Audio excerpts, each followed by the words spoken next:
Hola, sean todos bienvenidos a este nuevo episodio de la serie de videos que he estado creando últimamente sobre química. Bueno, el día de hoy hablaré sobre los aminoácidos y las proteínas, el cual considero es uno de los temas más relevantes y que tiene mayor utilidad en todo este campo. Y bueno, y en especial mi tema favorito. Pues bueno, como en los anteriores videos, me gustaría comenzar con una introducción a los aminoácidos. Pues bueno, los aminoácidos son moléculas orgánicas que actúan sobre los bloques actúan como los bloques constructores fundamentales de las proteínas, las cuales desempeñan diferentes funciones cruciales en los organismos vivos, desde catalizar reacciones metabólicas hasta proporcionar un soporte estructural y participar en la señalización celular. Bueno, la estructura del aminoácido, o más bien, cada aminoácido está compuesto por un grupo amino, que es NH2, un grupo carboxilo o C, bueno, que tiene una fórmula COOH o COO menos, dependiendo de la literatura, un átomo de hidrógeno y una cadena lateral distintiva llamada grupo R.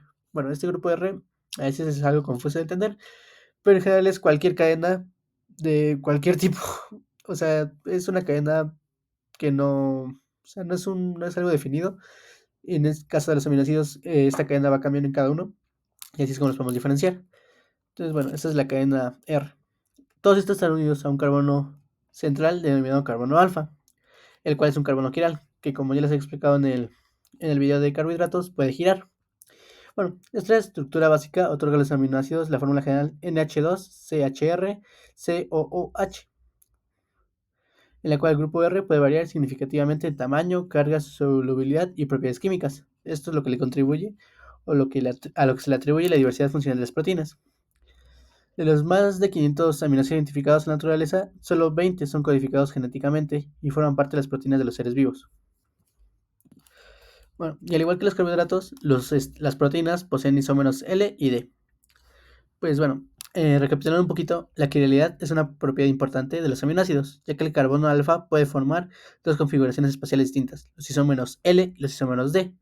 La diferencia entre estas formas se basa en la posición de los átomos alrededor del átomo quiral. En la naturaleza, los aminoácidos en forma L son los predominantes. O sea, recuerdan que en el caso de los carbohidratos eran los D, pues bueno, aquí los aminoácidos son los L.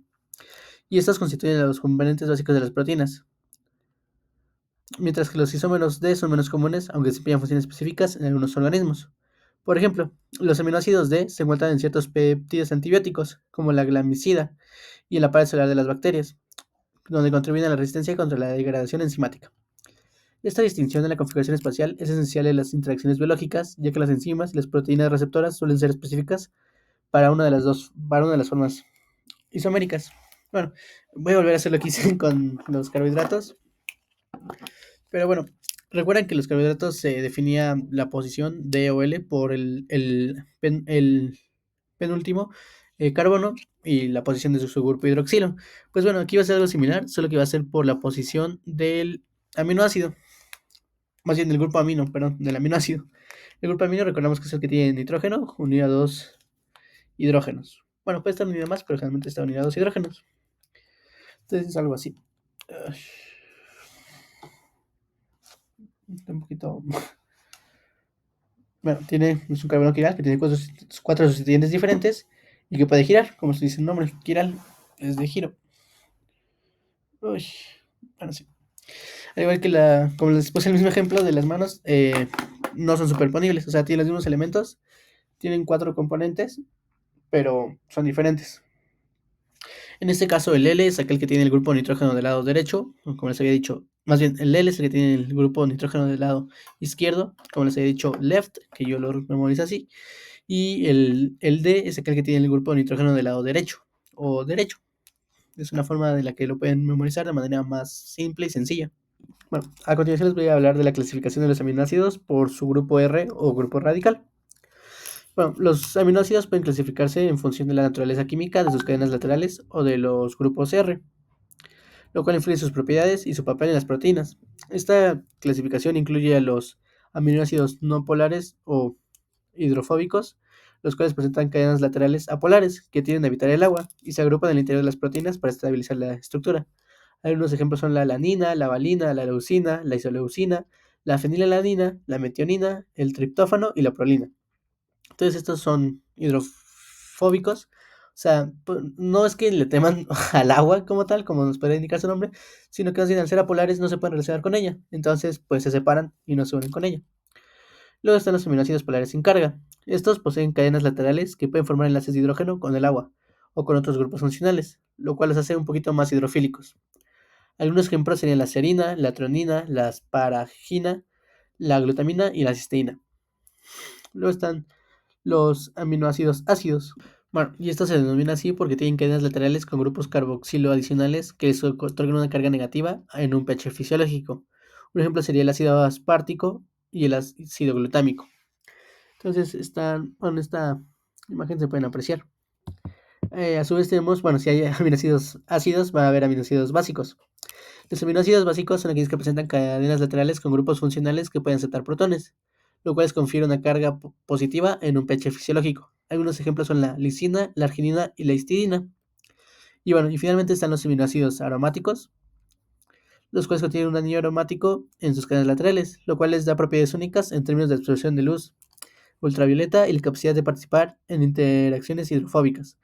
Un ejemplo de estos son la fenilalanina, la tirosina y el triptófano. Entonces son estos que se encuentran un poquito en medio, en la tercera columna y en la primera fila. Se llaman aromáticos porque tienen ese grupo aromático o un benceno. Que, eso. Eh, bueno, también se dice que pueden llegar a tener olor, pero es algo como asociado a su nombre. Y bueno, a continuación les voy a hablar de algunos aminoácidos que considero importantes o relevantes, los cuales son la glicina, la cisteína, la prolina, el glutamato y la arginina. Pues bueno, comenzando con la glicina, pues considero que es un aminoácido relevante porque es el aminoácido más pequeño y simple, el cual tiene un grupo radical que consiste en un solo átomo de hidrógeno. Su tamaño reducido permite una mayor flexibilidad en las cadenas peptídicas, lo cual es crucial en regiones de las proteínas que requieren movimientos, tales como las hebras, en las láminas beta plegadas y en los giros. Bueno, recuerda que os he dicho que no son superponibles, o sea, les voy a poner un ejemplo de la mano. Pues la glicina es el único aminoácido que es superponible. ¿Por qué? Porque tiene dos grupos funcionales, bueno, en este caso sustituyentes iguales, que serían dos hidrógenos. Entonces, bueno, esa es la glicina. Bueno, luego sigue la cisteína. Bueno, esta posee un grupo tiol. O sea, tiol es como un grupo de alcohol, que es un OH, pero en lugar de un oxígeno tiene un sulfuro o un S. Bueno, sulfuro o azufre, como lo quieran llamar. Bueno, este posee un grupo tiol en su cadena lateral. Eso le permite la formación de puentes disulfuro con otras cisteínas. Estos enlaces covalentes establecen la estructura terciaria y cuaternaria de las proteínas, específicamente en aquellas que son secretadas al medio extracelular. Bueno, y luego a continuación les voy a hablar un poquito de la prolina también. Esta posee una estructura cíclica única. Lo anterior introduce rigidez en las cadenas proteicas y puede causar interrupciones en la formación de estructuras secundarias como la alfa hélice. Esta a menudo se encuentra en giros o en bucles de proteínas. Bueno, luego también está el glutamato, el cual es un aminoácido con una cadena lateral de ácido carboxílico adicional, lo cual le otorga una carga negativa a pH fisiológico.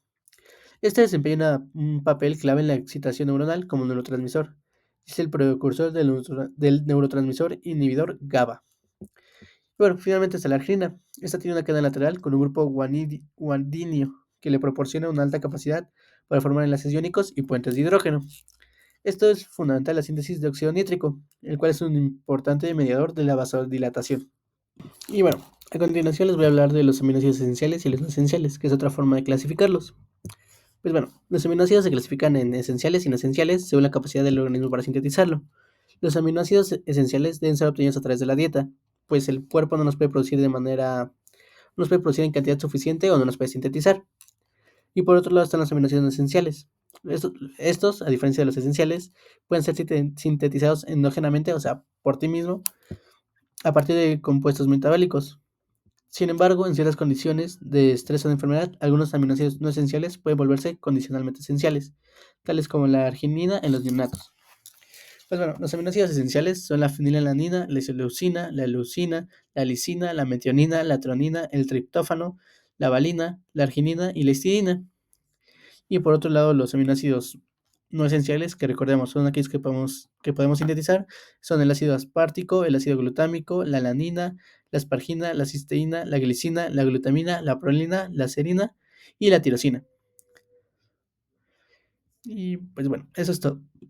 Bueno, a continuación les voy a hablar de la forma anfitrión, el catión y el anión de un aminoácido y la importancia en el agua. Pues bueno, hay diferentes valores de pH y los aminoácidos pueden existir en distintas formas iónicas debido a la ionización de sus grupos amino y carboxilo. En un pH neutro de alrededor de 7.4, los aminoácidos adoptan principalmente la forma anfitrión con un grupo amino protonado, o sea, NH3, y el grupo carboxilo desprotonado, o COO, sin el H.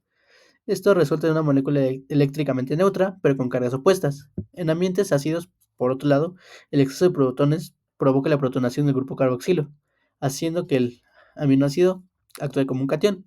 Y en ambientes básicos, o sea, con un pH elevado, el grupo amino se desprotona y el aminoácido se comporta como un anión. Esta capacidad de los aminoácidos para actuar como ácidos y bases, o sea, que son moléculas anfóteras, que pueden ser ácidos y bases, les permite estabilizar el pH en soluciones biológicas, actuando como amortiguadores o buffers. Bueno, aquí en esta imagen pues, se aprecia bastante bien como en un pH neutro de alrededor de 7.4 el grupo amino está protonado y el oxilo también, y se comporta como un suiterión. Luego en un pH alto se comporta como un anión y en un pH bajo se conforma con un catión, como un catión con carga positiva y bueno, el anión con carga negativa. Y bueno, a continuación voy a hablar de la titulación de la glicina y los cambios en sus cargas eléctricas. Bueno, aquí me equivoqué. No, no tiene nada que ver ahorita con la glucosa y la fructosa. Es así en la titulación de la glicina, como había comentado, y los cambios en las cargas eléctricas de esta misma.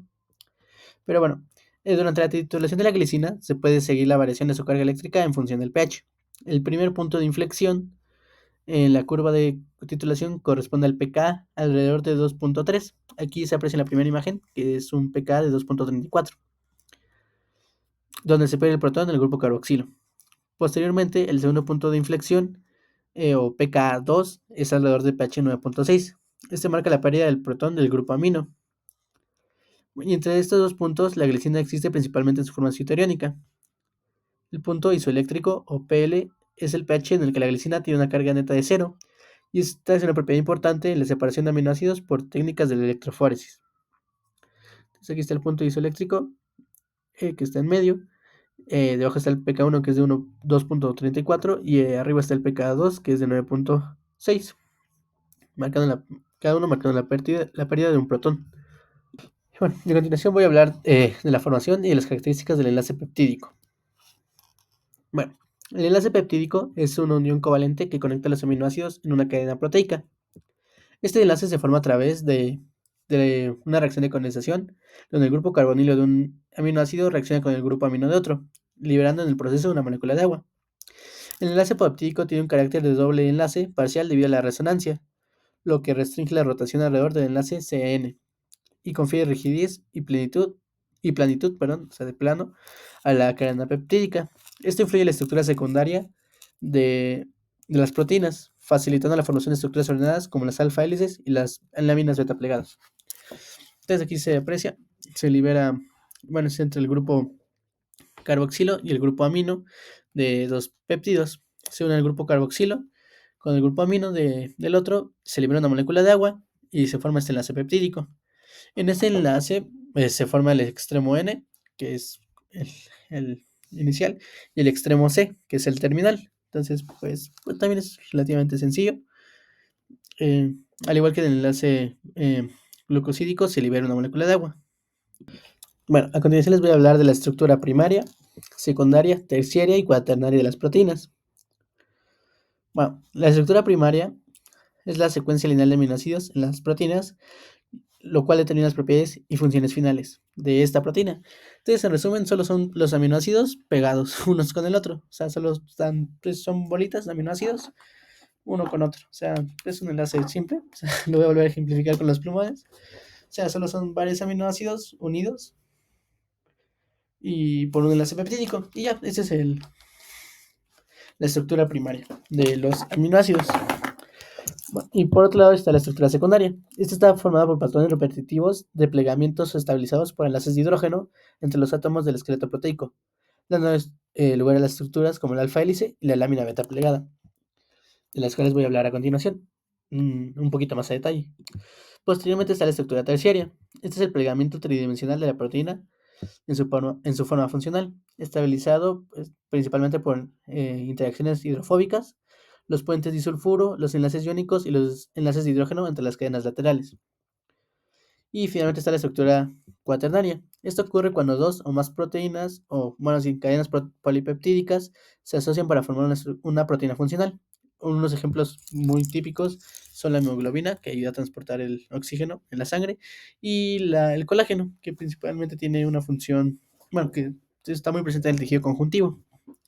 Pero bueno, entonces para hacerlo más sencillo, pues ya les había explicado que la primaria, pues es aminoácido con aminoácido, varios aminoácidos, unidos por un enlace peptídico. Luego en la estructura secundaria ya se empieza a apreciar la alfa hélice y la estructura beta o lámina beta plegada. En la estructura terciaria ya tiene que ver más bien como su forma tridimensional, no tanto bidimensional, y cómo interactúan en el agua o en un pH fisiológico. Pues ya tienen estructuras, giros, donde se aprecian las alfas hélices y las láminas betas plegadas. Y también llegan a presentarse loops, que Mm, son como arquitos que unen dos partes de la proteína. Y bueno, finalmente la estructura cuaternaria, pues se podría simplificar como varias estructuras secundarias. Hay más de una, pues es una estructura cuaternaria. Es una manera más o menos sencilla de recordarlo. Y bueno, ahora a continuación les voy a hablar de la estructura beta plegada y la alfa hélice. Pues bueno, de lo primero que voy a hablar es de la estructura beta plegada. Esta es una forma común de la estructura secundaria de las proteínas y se caracteriza por la disposición paralela o antiparalela de cadenas polipeptídicas que forman hojas plegadas, como su nombre nos indica. Los enlaces de hidrógeno entre los grupos amida y carbonilo de los aminoácidos de cadenas adyacentes estabilizan esta configuración. La configuración de las cadenas laterales alterna por encima y por debajo del plano de la hoja, y esto permite la formación de interacciones adicionales y contribuye a la estabilidad de las estructuras. Esta forma es común en proteínas estructurales, tales como la fibroína de la seda, que suele ser bastante rígida y resistente. Entonces, bueno, en esta imagen se aprecia cómo son láminas paralelas o antiparalelas y se estabilizan por medio de puentes de hidrógeno entre los oxígenos, que son muy electronegativos o muy electroatractivos, y más bien los oxígenos, que son muy electronegativos o muy electroatractivos, y los hidrógenos. Y bueno, por el otro lado está la alfa hélice. La alfa hélice es una estructura secundaria común en la cadena polipeptídica. Esta se enrolla de una manera helicoidal. Los enlaces de hidrógeno se forman entre el grupo carbonilo de un aminoácido y el grupo amino del cuarto residuo siguiente, lo cual estabiliza la hélice.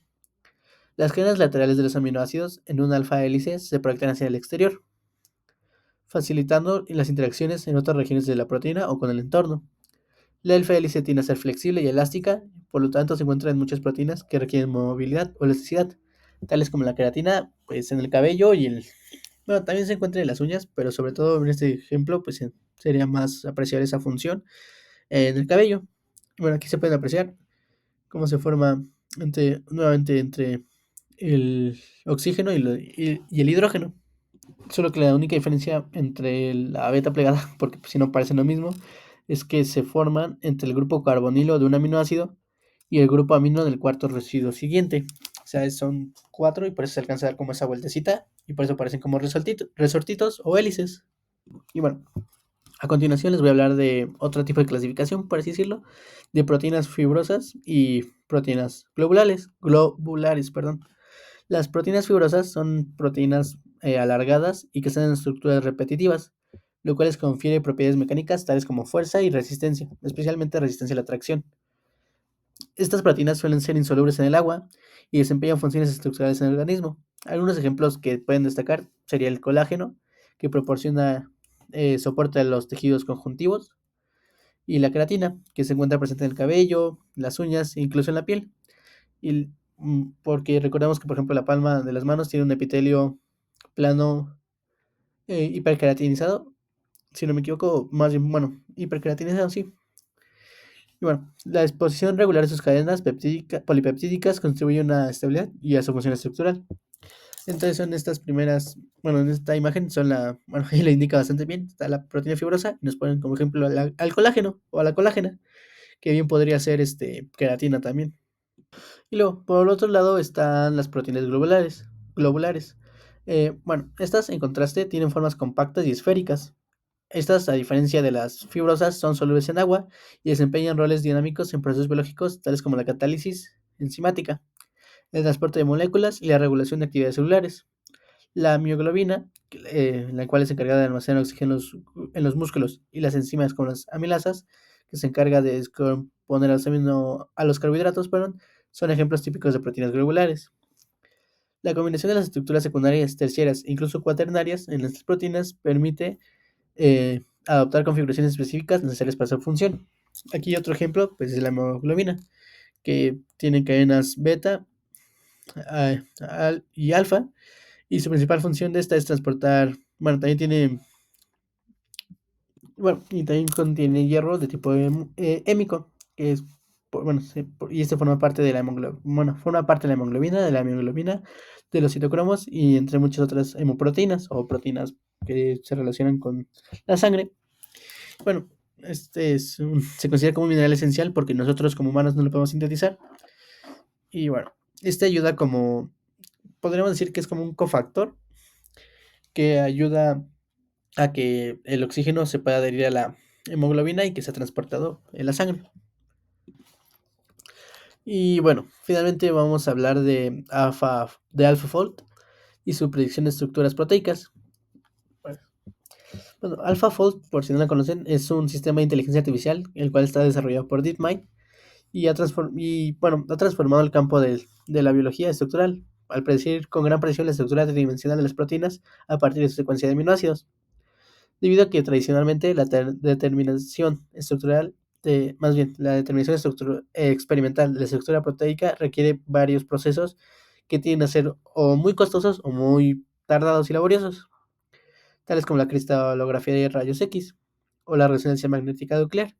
Entonces lo que hace AlphaFold básicamente es que emplea redes neuronales entrenadas con datos estructurales conocidos para identificar patrones en la disposición de las cadenas polipeptídicas, lo que permite modelar nuevas proteínas con un grado alto de precisión. Esta capacidad ha acelerado el descubrimiento de ciertos fármacos, mejorando la comprensión de enfermedades y facilitando la ingeniería de proteínas para aplicaciones biotecnológicas. Esto representa un gran avance. Bueno, de hecho yo tuve la oportunidad de hacer una estancia cuando estuve en la preparatoria y justamente trataba de acerca de la estructura tridimensional de las proteínas.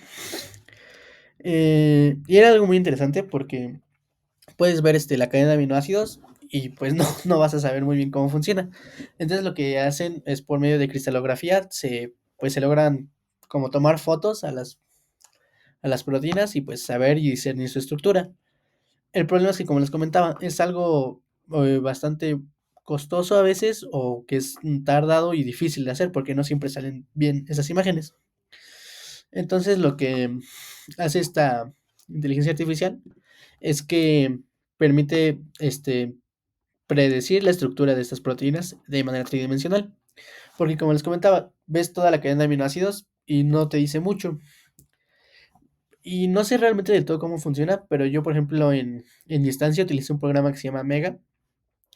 Y lo que podemos hacer es, sobre todo para comparar proteínas, pero, bueno, es algo más complejo, pero también podríamos utilizar, las alineábamos y podríamos comparar de esta manera proteínas y se le asignaba a cada proteína cierto valor. Y dependiendo de cómo variara estos valores, pues podríamos decir si se parecían o no. Por ejemplo, el triptófano tenía un valor, el máximo valor, que es de 4. Pero bueno, básicamente estos valores se le asignan debido a qué importancia tienen. Entonces, como regresando aquí a esta parte que les había comentado, el triptófano es una molécula, más bien es un aminoácido que cambia mucho la posición y la estructura de una proteína. En este caso tiene dos ciclos y pues eso puede hacer que cambie de manera muy abrupta la proteína. Entonces, generalmente, pues esto se utiliza generalmente en el caso de la medicina o patología para saber cómo funcionan los virus, sobre todo, bueno, sobre todo los virus porque tienden a mutar mucho, porque su genoma es muy pequeñito, entonces un cambio pues ya genera una mutación, no tanto como el humano, que es mucho más grande. Entonces, al analizar estas estructuras en 3D, podemos compararlas y un poquito discernir y más o menos predecir qué es lo que hace ese virus o cómo actúa. Y a su vez con eso mismo podemos ver, podríamos intentar crear medicamentos con eso. O sea, por ejemplo, no sé, en el caso de la hemoglobina, sabemos que necesita hierro para poder transportar el oxígeno por la sangre. Entonces lo que podemos hacer es crear tal vez un medicamento que impida que se una el hierro, porque el hierro se une a esa parte de la hemoglobina porque seguramente ahí haya algún tipo de aminoácido que induzca o que favorezca que se una esa parte específica. Entonces lo que podemos hacer es intentar o por nucleócidos, que son como nucleótidos, pero que más bien que son como aminoácidos, pero que no son aminoácidos bien hechicitos, o sea, no son como el tabique bien hecho. Bueno, el tabique refiriéndonos a los aminoácidos, podríamos intentar que sustituirlo eso en el caso de los virus, y al hacer un cambio, pues el virus no lo reconocería, por así decirlo, pero sí afectaría la función y directamente no se podría unir ahí esa molécula o ese ion hierro, bueno, esa molécula de hierro, y pues eso afectaría directamente, en este caso, la hemoglobina, y ya no podría transportar seguramente el oxígeno. Entonces es lo que se puede llegar a hacer con diferentes proteínas en el caso de los virus. Y bueno, es un tema muy interesante, si quieren luego les podría platicar un poquito más de eso. Y bueno, nuevamente aquí les dejo algunas referencias eh, que son bastante buenas, considero yo, y por si quieren ahondar más en este tema. Pues bueno, eso sería todo por el vídeo de hoy. Muchas gracias, espero lo hayan disfrutado tanto como yo. Y bueno, nuevamente cualquier cosa o cualquier duda, intentaré responderle lo antes posible. Y bueno, también si hay algo erróneo, pues también corregirlo. Muchas gracias.